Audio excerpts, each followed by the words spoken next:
Olá pessoal, tudo bem? Hoje nós vamos falar do IPO que está tendo uma maior burburinho aí no mercado, que é da rede de academias da Smart Fit. Tenho coisas muito interessantes para a gente falar aí sobre esse IPO.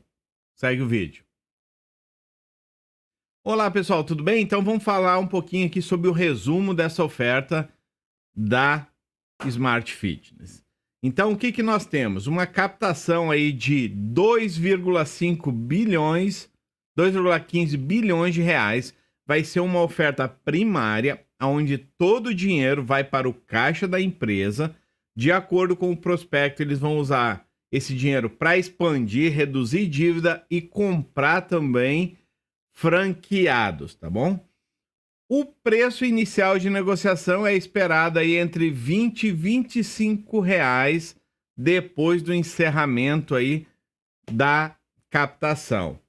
Ela vai ser negociada pelo código SMFT3. Os pedidos de reserva ainda não começaram, mas provavelmente na semana que vem você já vai poder entrar na sua corretora, na abazinha lá de IPOs, e já vai estar à disposição a opção fazer reserva. Aí você vai escolher Smart Fit e vai poder fazer a alocação. Valor mínimo R$ 3.000, como de costume. E o encerramento dessa reserva vai acontecer até o dia 9 de julho. Então, no dia 9 de julho. Então, você tem até o dia 9 de julho para fazer esse pedido de reserva deste IPO, caso você queira participar. Mas assista o vídeo, eu vou trazer algo bem interessante aí para vocês, tá bom? Então, vamos lá, vamos falar um pouquinho da Smart Fit. Ela é líder, né, no setor de fitness, setor de academia aí do Brasil, praticamente da América Latina. Ela trouxe para o segmento algo diferenciado, que era o quê? Trazer equipamentos de ponta, né, a um preço muito acessível. Tipos de equipamento que a gente só encontrava em academias de alta renda, aquelas academias que custavam 400, 500 reais por mês. Então eles fizeram um programa de expansão muito forte, muito bacana, e realmente as academias ficaram muito conhecidas. E hoje nós sabemos que as academias têm fama de que ser um lugar aqui muito lotado, né? No horário de pico é cheio, tem fila para usar os equipamentos, mas é dessa forma, é a única forma que realmente a empresa consegue ter uma pequena margem de lucro. Então a gente vai falar aqui de alguns pontos negativos que eu acho nesse setor. A gente vai falar dos números da empresa e também alguns números, não números, né? Alguns aspectos dos setores, principalmente Estados Unidos e Canadá, que me preocupam muito em relação a esse setor e também diretamente a esse IPO. E no final lá, alguns pontos positivos. Então agora eu queria trazer um pouquinho sobre algumas ameaças que eu vejo nesse segmento de academias, né? Principalmente nessas academias aí que são focadas em larga escala. Por quê? Nós temos o que? Um produto que é o que? Equipamentos de qualidade, mas não te oferecem o senso de participação a uma comunidade. Então você vai lá, você vai se focar em malhar, porque é importante para a sua saúde, mas você não faz parte de uma comunidade. Aonde nós temos o quê? As academias especializadas, as academias de bairro, que eu costumo chamar, que são o quê? Aquelas academias que vão ensinar você defesa pessoal, jiu-jitsu, yoga, crossfit. Essas academias, elas são muito focadas em comunidade. Então você tem uma vontade de participar muito maior do que simplesmente em uma academia que você vá lá se exercitar e vai para casa para dormir. Esse modelo de você sair do trabalho e ir lá malhar para ir para casa ou antes do trabalho, dar uma malhada, funciona muito em grandes centros, tipo São Paulo, Curitiba, Porto Alegre, Rio de Janeiro. Mas quando você vai para cidades menores, né, já esse senso de comunidade ele é muito mais importante do que você simplesmente querer ir malhar, tá?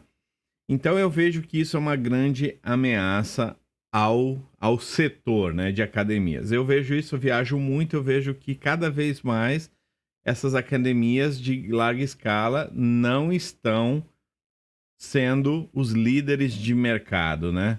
mas sim as academias especializadas.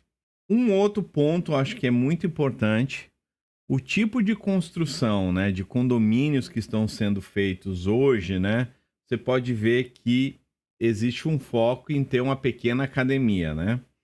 Então, a gente fala que saúde é importante, esse tipo de coisa, mas é muito difícil ir para academia.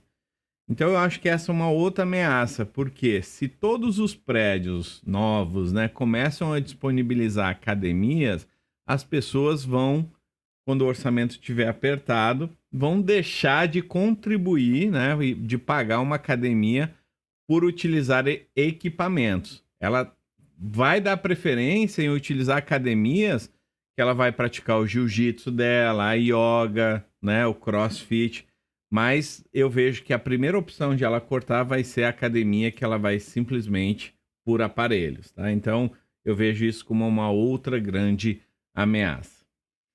Então agora a gente vai entrar realmente nos números da empresa para a gente avaliar o desempenho dela, né? Essa empresa foi criada em 2009, mas ela apresentou os dados aí para a gente desde 2015. Eu não gostei, eu achei que eram melhores os números, mas quero apresentar para vocês para que vocês possam entender e tomarem as próprias decisões, se vale a pena investir nela ou não. Então vamos lá, vamos entrar agora na parte dos números, né? Demonstrativo de resultados da empresa. Essa empresa começou em 2009, então eles começaram a apresentar os dados aqui para a gente para o IPO de 2015. Então nós podemos ver que a empresa, né, além de ter um grande crescimento de unidades, eu acho que eu nem vou me focar aqui, que é desnecessário, mas eu quero ver realmente o quanto que essa empresa cresceu a receita e quanto que ela dá lucro. De 2015 para 2020, a receita saiu de 500 milhões e foi para 1,2 bi. Poxa, bacana, mais que dobrou a receita em 5 anos, né? Isso é massa. Agora nós temos o quê? O EBITDA, que é o lucro operacional da empresa. 2015 fechou com 80 milhões, 2016 60, 2017 60, 2018 ela postou aqui um grande lucro operacional, mas não teve. Eu coloquei aqui embaixo, ó, que foi um reconhecimento de um ganho, né, de uma aquisição lá numa operação lá na Colômbia. Então, esse lucro operacional aqui, ele não é verdadeiro, porque existe um ganho de capital aqui. E isso afetou o lucro líquido. Então, 2019, 90 milhões. Então, é uma empresa que dá um lucro muito pequeno. Que 2019 aí ela chegou, ó, no auge, antes da pandemia, ela chegou a faturar quase 2 bilhões de reais. E o lucro operacional dela não subiu. Já na pandemia, 2020, que foi um ano muito ruim, as receitas caíram, natural. E teve um prejuízo, né, milionário, quase 400 milhões. Então nós temos o quê? Uma empresa que dá prejuízo, lucro líquido, né, consistentes e vem aumentando conforme ela vai crescendo. Então ela não conseguiu ainda ter eficiência, ela está fazendo uma estratégia tipo do Uber, querendo ganhar mercado, depois eu vou trabalhar a parte operacional da empresa, né? As margens de lucro. É bom, é uma estratégia. Eu não sou muito fã dessa estratégia, porque eu sou muito fundamentalista, eu sou muito seguro. Eu prefiro investir em empresas que estão crescendo, mas sim que já estão dando lucro. Por exemplo, uma PET da vida, né? A PETZ3. Essa é um modelo que ainda tem um campo muito grande de crescimento no varejo e que tem excelentes margens operacionais. Aqui, essa empresa está querendo ganhar mercado, matar todas aquelas academias antigas, pequenininhas de bairro, aquelas academias tradicionais, para depois começar a agregar produtos e serviços para ter uma margem melhor. Eu, particularmente, eu não gosto, mas eu queria deixar bem claro aqui para vocês que a empresa vem crescendo muito seu faturamento, o lucro operacional mal e mal cresce e o lucro líquido despencando também. O que vai acontecer aqui?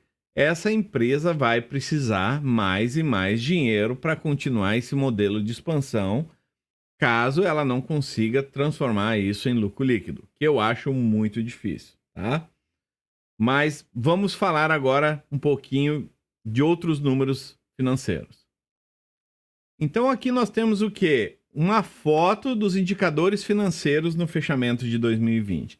Sabemos que 2020 foi um ano muito ruim, mas eu queria realmente ver qual que é a situação de margem líquida, né, do patrimônio dessa empresa no final do ano. Então nós vemos aí uma série de indicadores muito fracos, né?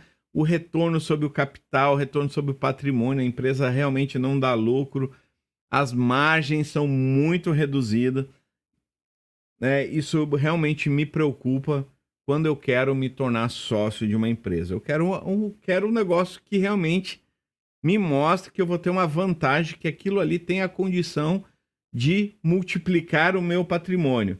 Não de cara que já me mostre que provavelmente eles vão precisar que eu venha aportar mais dinheiro para o negócio sobreviver, tá? Então nós temos aqui, ó, aqui mais embaixo, a relação alavancagem, né, a dívida em relação ao patrimônio. Então é uma empresa bem endividada. Por isso que ela tem uma despesa financeira muito elevada e ela não conseguiu dar lucro, porque ela está usando empréstimos para fazer a expansão. Não sei se vocês sabem, mas eu estava dando uma pesquisada aqui, custa em média 3 milhões de reais para que uma academia, né, uma franquia da Smart Fit possa ser aberta. Outro dado muito importante, ele diz o quê? Que a recuperação do investimento é em 3 anos. Eu não vejo esses números aqui na demonstração de resultado deles. E também eles não falam lá, quando você vai fazer o cadastro da franquia, a projeção estimada de faturamento. Então isso é meio um pouco confuso, sabe?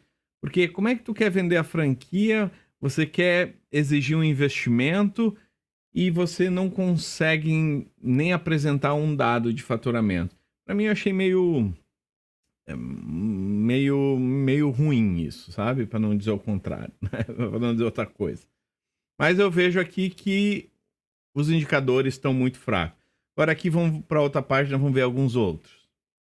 Então agora a gente vai dar uma olhada na situação do balanço patrimonial da empresa.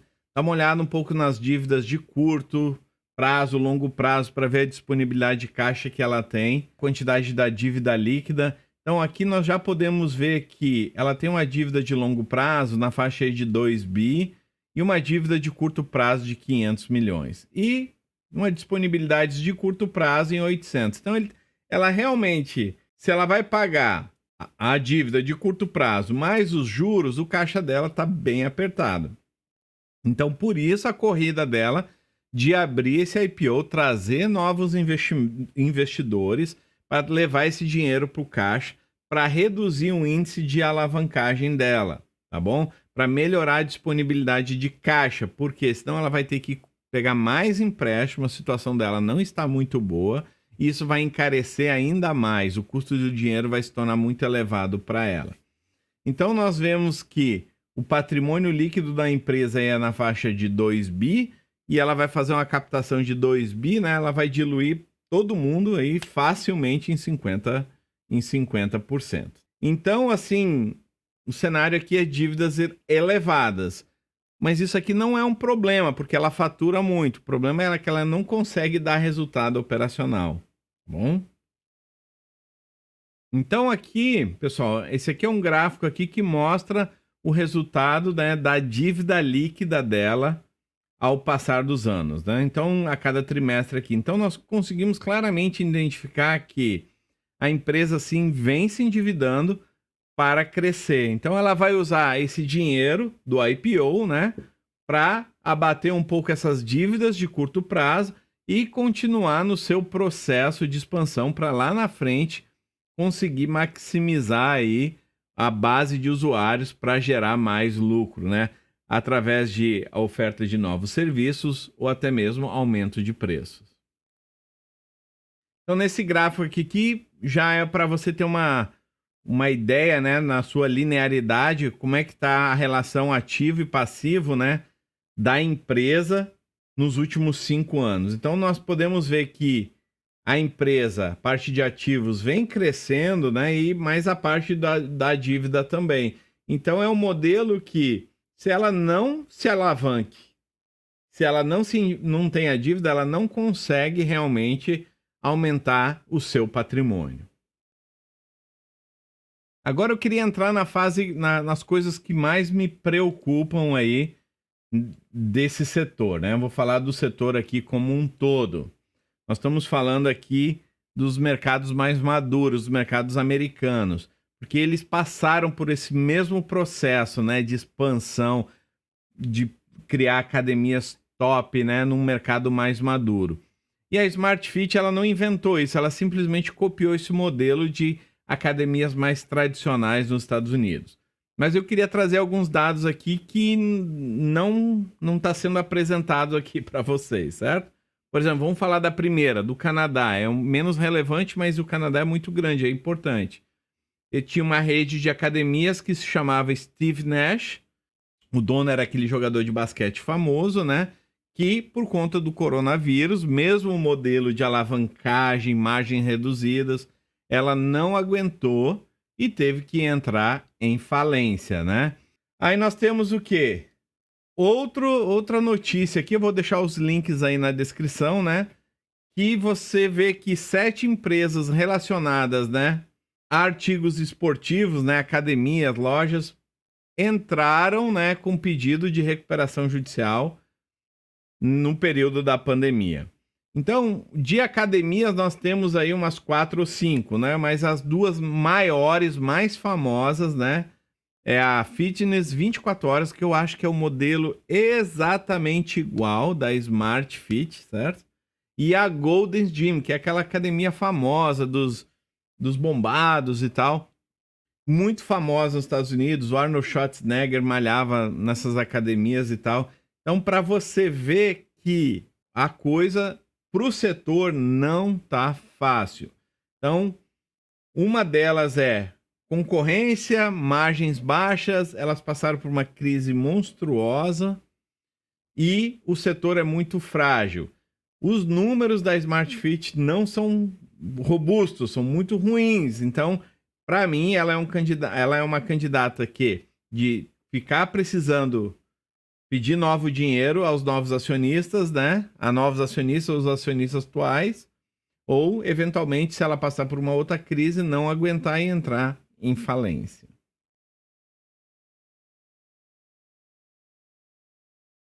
Sabemos agora que a pandemia, né, veio, afetou muitos negócios e está mudando o jeito que muitas empresas fazem negócio.